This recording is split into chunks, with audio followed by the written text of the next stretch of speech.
የጂኦፖለቲካል ፉክክር አለ፣ ራይቨለሪ የምንለው በመካከለኛ ደረጃ ያሉ እዚህ አካባቢ ጥረት የሚያደርጉ አሉ ኢንፍሉዌንስ ለማድረግ በከፍተኛ ደግሞ ደረጃ በምዕራቡና በምስራቁ አሊያም ደግሞ በቻይና ራሽያ እና በተቀረው ዓለም የሚደረገው ፉክክር አለ። እነ እስራኤል፣ እነ ሳውዲ አረቢያ፣ እነ ዩናይትድ አረብ ኤምሬት፣ እነ ቱርክ የሚያደርጓቸው ደግሞ እነ ቃጣር የሚያደርጓቸው ፉክክሮች አሉ። ይሄ አካባቢ እጅግ ጂኦፖለቲካሊ ጠቃሚ ነው። ይሄን ሁኔታ ለመቆጣጠር በተለያየ መንገድ በራሱ ደግሞ ምስራቅ አፍሪካ የሚሰጠው ሪሶርስ አለ፣ የህዝብ ብዛቱ አለ እና ጥቅማ ጥቅሞቹ አሉ። ስለዚህ ይሄን አይነት ፉክክር አካባቢውን ለግጭት አጋልጦታልና አንድ አይነት መፍትሄ የሚፈልግ ሁኔታ ነው ያለንበት ሁኔታ። ኢንተርናል እርግጥ አሉ ልዩነቶች። እነዛ ልዩነቶችን የበለጠ እንዲፋፋሙ የበለጠ ወደ ግጭት እንዲገቡ የሚያደርጓቸው እነዚህ ሜጀር ሀያላን ሀገሮች እዛ ቦታ ላይ በሚገርም ሁኔታ በብዛት መስፈራቸው ነው እና ይሄ እንግዲህ የጂኦፖለቲካል ፋክተሩ ነው።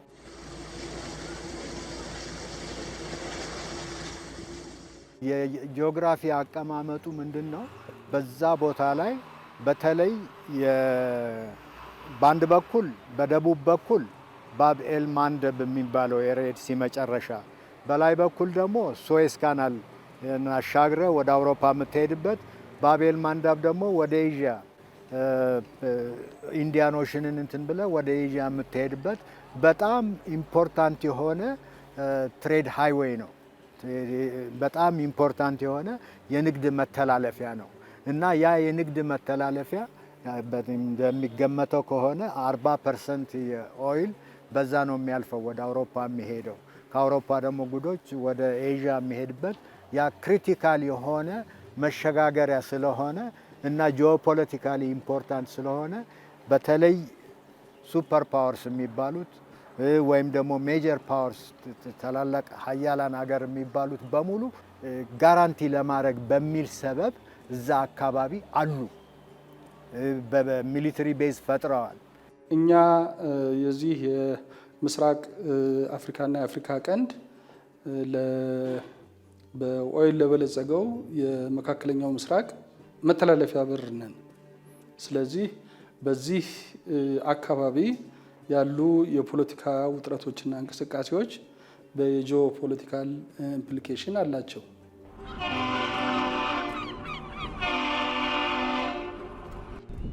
አሁን ምዕራብ አፍሪካ የሚሆነው ነገር ምንድን ነው? እሱ ሲባል በጣም ትልቅ ዓለም አቀፋዊ ጉዳይ ሆኗል።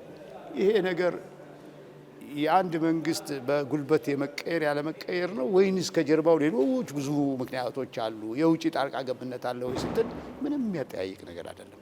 በዚህ በምስራቅ አፍሪካም እንደዚሁ ነው። እኛ በአንድ ወቅት በአሜሪካ ስንረዳ የነበረ ከዛ በኋላ የኮሚኒስቱ መንግስት ሲመጣ የሶሻሊስት መንግስት ወደ ራሽያ የዞርንበት ሁኔታ አሜሪካኖቹ እና ራሽያኖቹ ሶቪየት ህብረት በነበሩ ጊዜ እዚህ አካባቢ ከግብፅ፣ ከሱዳን፣ ከሶማሊያ፣ ከኢትዮጵያ ጋር እያሉ ሲፈራረቁበት ነው የኖሩት። እንደዚሁ አልመጡም። ጥቅም ስላለው ነው የሚያሳድዱት ነገር የሚፈልጉት ነገር ስላለ ነው። ምዕራብ አፍሪካ ጋር የኩዴታ ነገር ታያለ። እዚህ በመሃል የሳህል ቀጠና ላይ ደግሞ ያለመረጋጋቶችን ታያለ። ቻድ፣ ሴንትራል አፍሪካ እያለ ወደ ሱዳን ጋር ሲሸጋገር ጅምሩ የሚታየው የኩዴታ አይነት ነገር ይመስል ነበር፣ ግን ወደ ጦርነት ተቀየረ። ያ አይነት መሳይ ነገሮችም ወደዚህ ወደ ምስራቅ አፍሪካም ማይግሬት እያደረገ ያለ የግጭት ትሬንድ ነው ብዬ አስባለሁ።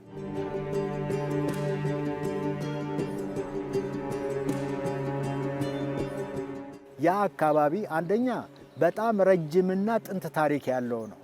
ያ አካባቢ የስልጣኔ ምንጭ ነው እና አክሱም እኮ እዛ አካባቢ ነው ያሉት እና የስልጣኔ ምንጭ ነው። ከዚህ በፊት እዛ አካባቢ የነበሩት እኮ ፊደል የፈጠሩ ናቸው። በከብትን በእንትን ጥንድ አድርገው በሬዎችን ማረስ የጀመሩ እኮ እነሱ ናቸው፣ የመጀመሪያዎቹ ናቸው።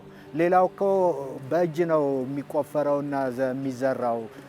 ዌስት አፍሪካ ብትሄድ፣ ሌላው ቦታ ብትሄድ ይሄ ፕላው አግሪካልቸር ከፍተኛ በዘመኑ ኃይለኛ ቴክኖሎጂ ነበረ እና የኃይለኛ ቴክኖሎጂ በመሆኑ ለራሳቸው ከሚበቃቸው በላይ ለመሸጥ የሚያስችላቸው እህል ለማምረት ችለው በዛ ንግድ እኮ ነው የኛ እዛ አካባቢ የተፈጠረው ኤምፓየር የሚባለው የአክሱማይት ኤምፓየር የሚባለው። ከዛ ትራዲሽን የወጣ እኮ አስተሳሰብና ማንነት ነው ያንን አካባቢ ወቅኝ አገዛዝ ላይ እንዳይወድቅ ያደረገው። ኢጋድ 8 አባል ሀገራት አሉት። ከዛ 8ቱ 3 እና 4ቱ በሚባል ደረጃ በውስጣዊ ያለመረጋጋትና በከፍተኛ ችግር ላይ ይገኛሉ። በዋነኛነት ሱዳን ይጠቀሳል። ሱዳን እንግዲህ በዋና ከተማው በካርቱም ላይ 2 የጦር አበጋዞች ወይም ጄኔራሎች በሚያደርጉት የእርስ በርስ ግጭት ሱዳን በከፍተኛ ሁኔታ እየተናጠች ትገኛለች። ይሄ ሁኔታ እንግዲህ ለሌሎችም ሀገሮች ላይ የራሱ የሆነ እንድምታ አለው።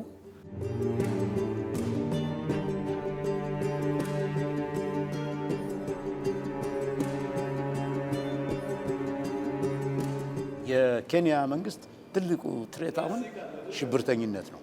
ይሄው ነው። እስከ ታንዛኒያ ዛንዚባር ድረስ የሚሄድ እንቅስቃሴ አለው አልሸባብ። ሞዛምቢክ አካባቢ አሁን የሽብር እንቅስቃሴ አለ። የሳዴቅ ኃይል ደቡብ አፍሪካ የሚመራው ዘመቻ አድርጎ ለመታገል እየሞከሩ ነው። እዛ ሞዛምቢክ የሚንቀሳቀሰውና ከዳይሽ ጋር የተያያዘው ከአልሸባብ ጋር ግንኙነት አላቸው። አልሸባብ እንደምታውቁት እዚህ አካባቢ የሚያደርገው እንቅስቃሴ ከአልቃይዳ ጋር ያበረ ነው፣ እስከ አፍጋኒስታን እስከ መካከለኛው ምስራቅ። አሁን ሱዳን ውስጥ ያለውን ችግር ስናይ የእርስ በርስ ግጭቱን ኤክስፕሎይት ለማድረግ ኤክስትሪም የሆኑ ኃይሎች ሊጠቀሙበት እየሞከሩ ነው ያሉት። ሶማሊያ ጋር ያለው ጠንካራ መንግስት መጥቶ ሀገርን ለመቆጣጠር ያለመቻል የፈጠረው ቫኪዩም ለሽብርተኞች እንደ ሴፍ ሄቨን ሆኖ ያገለግላል። ከዚህ ባሻገር የመን ጋር የነበረው ፍልሰት ወደዚሁ ወደኛው አካባቢም የመሸጋገር ሁኔታዎች ይታያሉ። ሶሪያ አካባቢ ያሉ ሽብርተኞች ከዛ ተሸንፈው ሲወጡ ቫኪዩም ይፈልጋሉ፣ ባዶ ቦታ ይፈልጋሉ። ያ ባዶ ቦታ በተለይ በምስራቅ አፍሪካ ብዙ ቦታ እየተገኘላቸው ነው። ለምሳሌ ቅድም ለማንሳት እንደሞከርኩት ሱዳን ላይ አደጋ አለ። አሁን አደጋ ይታያል። ይህ አደጋ በአግባቡ ካልተቋጨ ሽብርተኞች ያንን ቦታ ይጠቀሙበታል ተብሎ ይታሰባል። ይሄ አካባቢ ኢትዮጵያ ብዙ አይን አለባት ከውጭ። ኢትዮጵያን መቆጣጠርና መያዝ ብዙ እናተርፍበታለን ብለው ነው የሚያስቡት። ትንሽ ሀገር 10 ሚሊዮን ያለው 5 ሚሊዮን ያለው ሀገር ህዝብ መቆጣጠር፣ እዛ ውስጥ ስር መስደድ ለአሸባሪው ኃይል ከኢትዮጵያ ጋር አይወዳደርም። 120 ሚሊዮን ህዝብ ውስጥ መሰረት አገኘ ማለት የዓለም ስጋት ነው የሚሆነው፣ የአህጉሩ ስጋት ነው የሚሆነው እና ጠቅላላውን ነው የሚቀይረውና የሚረብሸው። ስለዚህ በዛ ደረጃ ኢትዮጵያ ለዚህ ነው በዓለም አቀፉ ማህበረሰብ እይታ ለመረጋጋት ከፍተኛ አስተዋጽኦ የሚያደርግ ትልቅ አጋር ተደርጎ የሚወሰደው ለዚህ ነው። ዛሬ ኢትዮጵያ መንግስት በመኖሩና አገር በመኖሩ የመኖች መጥተው የሚሰሩበት ሲቸገሩም ለምነው የሚያገኙበት ሆነዋል። ሶሪያዎች በየቦታው ስጋ እየጠበሱ የሚሸጡበት፣ ባህላቸውን የሚያስተዋውቁበት ሁኔታ አለ። ሲቸግራቸውም ለምነው የሚኖሩበት ሁኔታ አለ። ይሄንን እያየን እኛን ወደ እነሱ ሁኔታ መግፋት የለብንም። በውስጣችን የሚያነጋግሩን ነገሮች ሊኖሩ ይችላሉ። ይሄን እየተነጋገሩ በዳያሎግ በሰላም በውይይት መፍታት ነው የሚያስፈልገው። ነገር ምንድነው? እሱ የውስጥ ሁኔታችንን ማየት፣ ከዛ የውጭውን ሁኔታ የሚመጣውን እጅ ከመጠምዘዝ የሚያድን ፖሊሲ ቀርጾ መንቀሳቀስ ያስፈልጋል። ነገር ግን በሩን ከፍተን የምንሰጠው መጀመሪያ ራሳችን ነው። በሩን ለውጭ ኃይሎች ከፍቶ የሚሰጠው ሱዳን ነው። በሩን ከፍቶ ሊሰጥ የሚችለው ሶማሌ ነው። በሩን ከፍቶ ሊሰጥ የሚችለው ደቡብ ሱዳን ነው። በውስጥ ክፍተቶች ሲኖሩ፣ ስንጥቆች ሲኖሩ፣ አለመግባባቶች ሲኖሩ እነዚህ የውጭ ኃይሎች ስልጣን ላይ ያለውን፣ ስልጣን ላይ የሌለውን፣ የሚቃወመውን፣ ጽንፈኛውን እየረዱ ያንን መንግስት ተጽዕኖ ውስጥ ለማስገባትና እጅ ለመጠምዘዝ የሚደረጉ ጥረቶች አሉ። ይሄንን ከውስጥ ዩኒቲ፣ ህብረት፣ ስምምነት ችግሮች አይኑሩ አይባልም። በሚኖሩ ጊዜ ግን በሰላም በመፍታት አካሄዶች ከዘጋጋህ በርህን ከውጭ መጥቶ የሚያስቸግርህ የለም።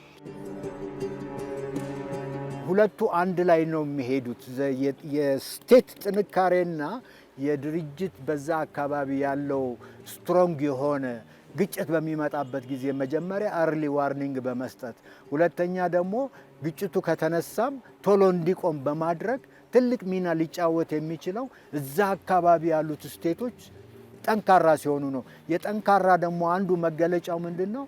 ይሄ ተሳትፎ መኖር፣ አካታች መሆን ያለው የፖለቲካ ስርዓት አካታች የሆነ ህዝቡን የሚያሳትፍ እነዛ ነገሮች እስከሆኑ ድረስና ይሄ ዲሞክራቲክ ትራዲሽን እየተስፋፋ እየተጠናከረ ሲመጣ ያን ጊዜ በዛ አካባቢ ችግሮቻችንን በሰላማዊ መንገድ ለመፍታት እንችላለን የሚል መንፈስ ያድራል ማለት ነው።